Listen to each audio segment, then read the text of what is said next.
Revolutionary greetings to all and sundry, my dear people of the southern Cameroons.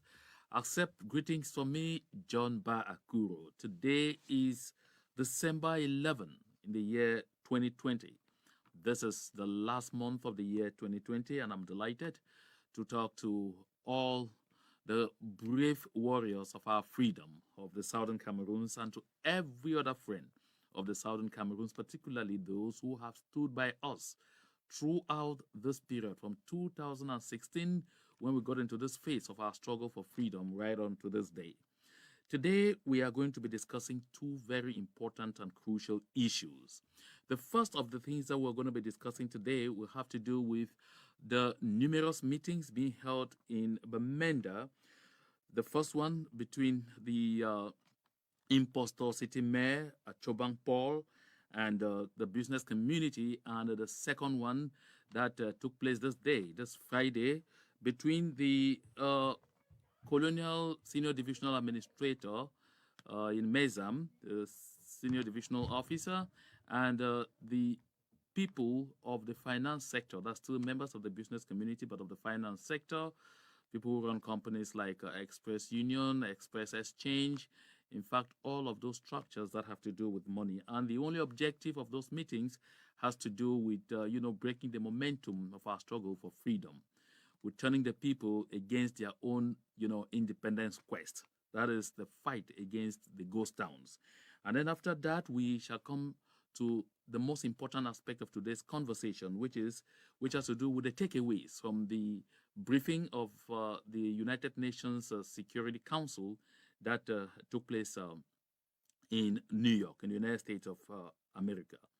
My dear people, let us get into the nitty-gritties of this conversation right now. I know, and I know for sure, that there are a lot of people who really marvel and ask themselves this question, whether the government of Cameroon believes that they can keep doing the same thing over and over, year in, year out since 2016, and expecting different results. But all the same, it is not superfluous for us to try to remind our people always of the importance of the actions that we take. If you have been respecting the ghost town calls from 2017 right up to this day, it is not really because anybody is obliging you to. It is because you believe in the freedom we are seeking. It is because you believe that as a civilian, that as a civil society, you have to at least show one thing to the world, show one thing to the international community, that this is not just an affair of a few persons, that you are displeased, not happy with the state of affairs as they are currently, and that we will never again accept to be treated as slaves in the land of our birth. My dear people of the southern Cameroons, I saw Mr. Chobang Paul try to do one of those desperate things that they have done in several places and they have not worked, trying to convince and coerce a few people, trying to give some little money to a few persons to come out there and hold billboards that they don't even believe in. We had seen before people assembled at the Commercial Avenue in Bamenda. Some of the people even in bathroom slippers and covering their faces. This is the same thing that we saw this this Thursday in Bamenda, with people standing and holding billboards but covering their faces and making sure the cameras don't really identify them. This sends one simple message, that these people don't even believe in what they are doing. That these people are either coerced or because they are hungry. They have been brought together and promised, a few loaves of bread. And they told themselves, well, if it is only for this, after all, we know it's not going to have any impact. Let's go and stand there and then play this whole show and earn what we can earn and go and feed our families with. It's a pity that rather than do what every other person expects that a normal and right-thinking person should do, the government of Cameroon continues to believe that they will throw objects at us, that they will throw crumbs at our people and turn the people against the fight that they are leading for the soul, the very soul of the Southern Cameroons, for their freedom, for future generations of Southern Cameroonians, for those who are yet to be born. We are determined, my people, that the difficulties we have faced, our future for the current generation that was stolen by La République du Cameroon is not only what we're seeking to restore. We want to make sure those who are born after us will not be born into slavery and servitude, will not be born into a community, into a situation where they'll be treated as subhumans, will not be born in a community, in a situation where they will be treated as, should I say, as animals, where they'll be discriminated upon and handled like people who do not even have a home, although we have a home. My dear people, you must have realized that it is because we raised hell, it is because we shouted out loud that one of us, Yvette, oh, I'm even turning off her name, that one of us, Mispa, who found herself fighting for Mr. Maurice Kamto with a number of women from everywhere and was singled out alone because she's a Southern Cameroonian and thrown into jail. It is because of our outcry that she was released. My people, this is just one more evidence to all of those who still continue to think that anything can be forged with La République du Cameroon to understand that as far as they are concerned, we are not humans. We are simply subhumans. And therefore, avoiding anything that links us to them is the best and most important thing to do. So, this man they call Achobang Paul, he has a house behind Ayaba Hotel. He doesn't live there anymore. He lives upstation. He lives in a place where he's gathered with at least 10 to 15 soldiers every time. Whenever he has to move, he will either be in an armored car or he will move around with thick layers of security. But he's asking you who has no security at all, you don't have access to any armored cars, nothing, to go there and put your head under the sledgehammer for his sake, so that he should continue to, tap from where he never sold. My dear people, all those threats are threats we have heard before. Mind you, we continue to operate as a bunch, like a bunch of broom. We will continue to be strong. If you take yourself out of the bunch, you become very easy to break. But if you remain in the bunch of broom, they will never be able to break anyone. We must have to continue to remain strong. Mr. Senior Divisional Officer today was threatening business persons of the finance sector with total closure of their businesses from January 10 if they continue to respect ghost towns. My people, you have a choice to make here.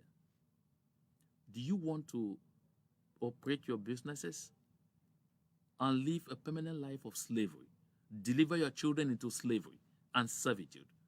Or you want to let them shut it down for a few days because they can't hold it long?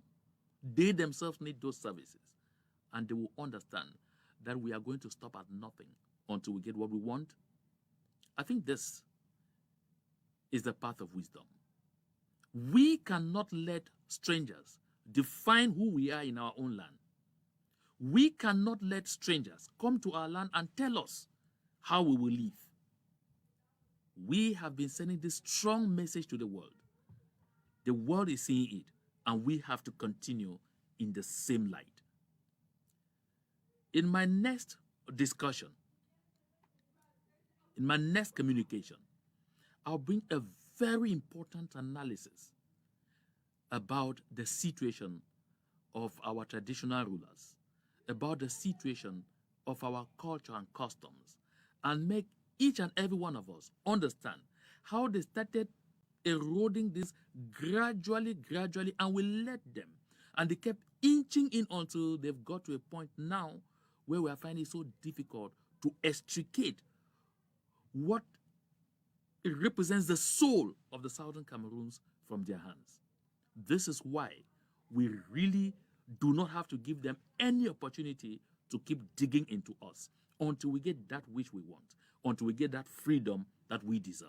Yes, all men are born free, and that is why we have to be free I don't accept the last part of that quotation, which says, but everywhere they are in chains. Yes, we have been in chains for about 60 years, but we have decided that it is time to break loose from those chains, and we will attain our objective. That's the much I have to say. Exchange with one another, discuss strategies, come to agreements, and resolve to remain strong. We will overcome. They did this in Kumba. They offered even fuel. They offered even money. They offered all kinds of incentives.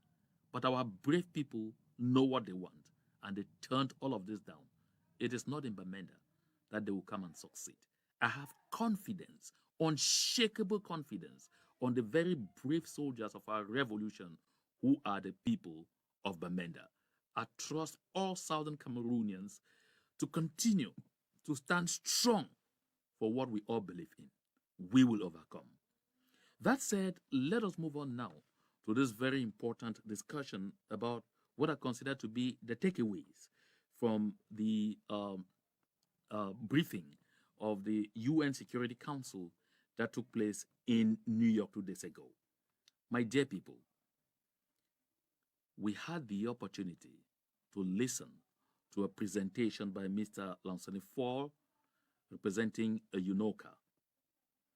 And when that was done, we definitely had the opportunity to listen to diplomat after diplomat representing the various regions of the world talked about the situation in the Cameroons.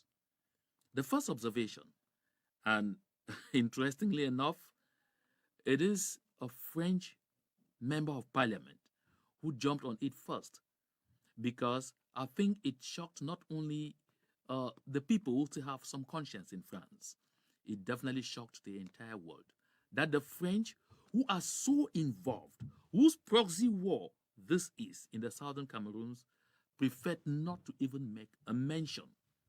They avoided the topic, avoided the subject matter, as if everything in the Cameroons had reverted to normal.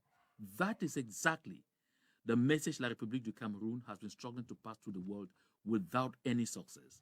Thank God, the silence of France met, the shouting concern of the rest of the global community. My dear people, we definitely had the opportunity to hear strong opinions from the Germans, from Indonesians, from Russia, from all other international actors who represented the UN Security Council. There are some important things to highlight here. First, the appellation separatists and secessionists. This tells you we still have some work to do. We still have to get the world fully reminded of the fact that Southern Cameroonians are not secessionists. You only secede from something where you had belonged before. We didn't belong. We do not belong. Therefore, we are not seceding. The Southern Cameroons and La République du Cameroun were on pause in 1960 and 1961. Both UN trust territories, all deserving of independence, because we're all being prepared for independence. Therefore, when they talk about the people of the Southern Cameroons are referred to us as secessionists, is that we still have some educating to do. It is true that they can't pretend they don't know, but let's convince ourselves that they don't know. In the past, we have taken the posture of a reminder, but now we have to take the posture of educators to let them understand that the people of the Southern Cameroons are not secessionists. You can call us separatists, I don't mind, but I know that you could simply be saying because there was some intention to join, which didn't really materialize into that kind of effective joining, here we are free to want to separate. But the real fact is we are restorationists. We are simply restoring our stolen independence. So this is something that we need to pay attention to. Next, for the first time, we heard this diplomat say that the humanitarian needs have graduated, usually from the 1.5 million that they talked about, now to approximately 6.5 people in need of serious humanitarian assistance. 6.5 million people in grave need of humanitarian assistance. That sends one message, that the world knows that the situation is worsening and not improving. The situation is worsening and not improving. Recently, the situation in the southern Cameroons was classified among one of the top 5 world most neglected conflicts or crises in the world. And this is absolutely important. It points out to the fact that the internationalization of the southern Cameroon's situation or the southern Cameroon's question has not only gained grounds but is moving much faster than some would have expected. There definitely may be some missteps, but we are actually on course to letting the world know exactly what we are going through and understand exactly what we want. Now, another very important observation. There is general consensus around the world that Mr. Paul Biya's charade of a dialogue called the Grand National Dialogue was a farce. Nobody has bought into it. Nobody accepts anything that came out of there or recognize that it was Mr. Paul Biya and his government talking to themselves. Reasons from one diplomat to the other, they continued to point out the importance of a clear-cut dialogue, negotiations in the presence of a third party. In this case, the German diplomat actually even mentioned the Swiss-led initiative. Of course, there are other initiatives that may definitely come up.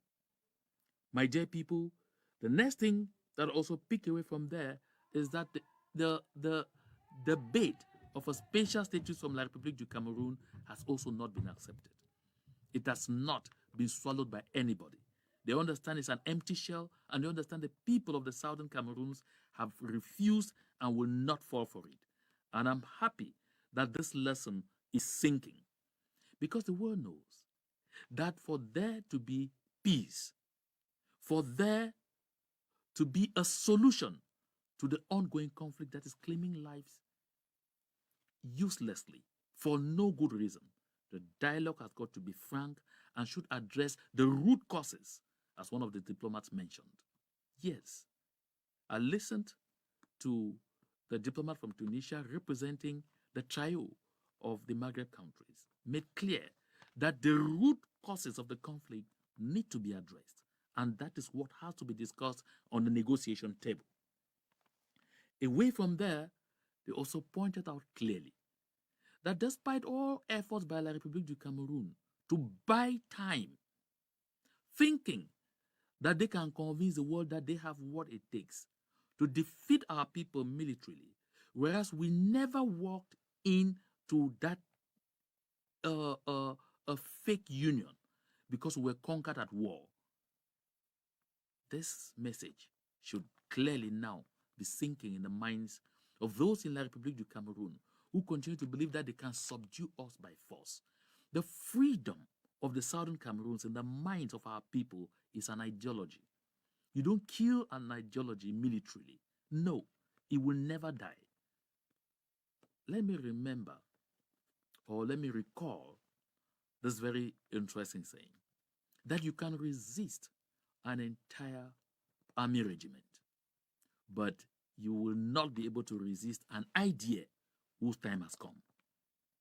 The freedom of the southern Cameroons, total independence for the southern Cameroons is an ideology. So even the world itself should understand that no amount of trying to coerce us into any form of association again with La République du Cameroun will gain traction among our people. Various surveys have demonstrated this. The actions of our people on the ground continue to demonstrate this by the day. Again now, let us talk of the issue of self-determination versus autonomy. I know that in the minds and hearts of some diplomats in the international community, they think that perhaps if Mr. Paul Biya were to be changed as president of Cameroon, our situation could be resolved. No. Some also erroneously think that perhaps if they were to return to some kind of a federal system, like it was our desire at some point, it will work. No, it can't work again. No form of association with La République du Cameroon will convince the people of the southern Cameroons to stop seeking what they want. And this is simple. La République du Cameroon are a people who have never, ever respected any engagement. I think the world itself can see the bad faith from La République du Cameroon through their continuous denial to do what is right. Each time there is pressure, they pretend to do one thing or the other, going around the issue. They never want to face the issue. Those are the kind of people they are. So those kind of people never keep to any engagement, never keep to any agreement, never keep to any arrangement. So there is no point staking when you know what the outcome would be like. Therefore, when the German diplomat talks about, the issue of autonomy or some kind of autonomy for the people of the southern Cameroons, of course, they have rejected the current decentralization and they're thinking of something, whether it is confederation or federation, it is not going to work. It will not work. We have been there. We tried it. We actually went in on the understanding that that is how it was going to be. But La République du Cameroon, they can't resist the temptation of centralizing everything and transforming us into their slaves. It can't work. Even in the midst of the ongoing crisis, we can still see what is happening to our people. La République du Cameroon continues to use all kinds of means. Look at what happened to this young child who came away from school on Bengui Road, leading to Bamenda, and was playing behind the house, and then gates swept off the feet, his life cut off by, a group of people who call themselves professional soldiers, shooting in the wild. Just like that. In a civilian setting. This is unacceptable. This is because they see our people as objects. This is because they consider that they can continue to take our lives for their sport. This is unacceptable. And this is a thing we are all ready to die for. Now, there's another aspect. The talk from the German diplomat about the activities of our diaspora. My dear people, I think we ourselves have found time to say some who have infiltrated our ranks and claim to be fighting with us for freedom have used language that is simply meant to discredit our movement. We have embarked on a huge education campaign, and we will continue this education campaign to let our people know that you can fight for freedom without using language which will easily be misconstrued for hate language, without using language which will easily be misconstrued for language inciting violence. We simply need to tell the world and tell our people what we stand for, what we need in clear, simple English language. That said, I was highly shocked that this same diplomat who brought condemnation upon the use of some unacceptable language among our diaspora did not find time to condemn the incessant atrocities by La République du Cameroon on our people. The very worrisome situation of the school children in Kumba, the worrisome situation of the school children in Victoria, the worrisome situation of school children across the board in the southern Cameroons. Rape on young girls, on women, looting, exploitation, torture, burning down of villages, and all of those things didn't strike a chord. But this is actually the elephant in the house. My dear people, I think it is important for us to continue to draw the attention of the international community to the effect that we are not on the same pulse with La République du Cameroon. They are the aggressors. They are the people wreaking havoc on our people. We are simply screeching.